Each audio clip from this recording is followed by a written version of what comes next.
Hello friends, അടുത്ത എപ്പിസോഡിൽ കണിമംഗലം തിരിച്ചു പിടിച്ചതിന്റെ അഹങ്കാരത്തിൽ ചന്ദ്രശേഖരൻ ഗൗതവുമായി കണിമംഗലത്തേക്ക് എത്തുകയും ഇനി മുതൽ ഇത് നിന്റെ വീടാണെന്നും നിന്നെ ഇവിടെ നിന്ന് ആരും അടിച്ചിറക്കുകയില്ല എന്നും നിന്റെ അച്ഛൻ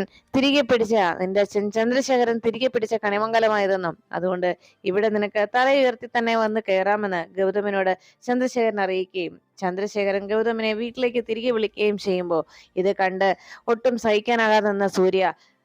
ചന്ദ്രശേഖരന് നേരെ തട്ടിക്കയറുന്നു. എല്ലാത്തിനും സാക്ഷിയായി എന്ത് പറയണമെന്നറിയാതെ പത്മിനിയും മുത്തശ്ശിയും അങ്ങനെ നോക്കി നിൽക്കുമ്പോൾ ചന്ദ്രശേഖരൻ സൂര്യയുടെ നേരെ അവസാന വാണിംഗ് നൽകുന്നു. അപ്പോഴാണ്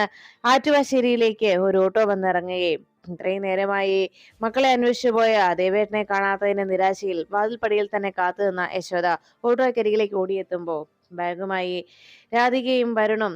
ദേവനാരായണനോടൊപ്പം ഓട്ടോയിൽ നിന്നിറങ്ങിയ കാഴ്ച കണ്ട് അരികിലേക്ക് ഓടിയെത്തി മകളെയും വരുണിനെയും അകത്തേക്ക് സ്വീകരിക്കുന്നു. ഈ സമയം ഫ്ളാറ്റിലായി പുതിയ ജീവിതം ആരംഭിച്ച സുകുമാരി അമ്മയുടെയും പ്രിയങ്കയുടെയും ഇഷ്ടത്തിനൊപ്പം കൂടി ശരത്തും അവരുടെ കയ്യിലുള്ള പണം തട്ടിയെടുക്കാനുള്ള ശ്രമങ്ങൾ നടത്തുമ്പോൾ ഫ്ളാറ്റിലെ സുഖജീവിതത്തിൽ അങ്ങനെ മതിമറന്ന് ആസ്വദിക്കുന്ന സുകുമാരി അമ്മ കയ്യിൽ നിന്ന് പണം ചോർന്നു പോകാനായി കൃത്യമായി വല വിരിച്ച് കാത്തിരിക്കുന്ന ശരത്ത് എന്ന ആ ചതിയനെ യഥാർത്ഥ മുഖം അറിയാതെ പേരക്കുട്ടിയെ സന്തോഷിപ്പിച്ച് പരട്ടക്കിളവി ഫ്ളാറ്റിൽ ജീവിതം സ്വർഗതുല്യമെന്ന് വിശ്വസിച്ച് അവിടെ കഴിയുന്നു.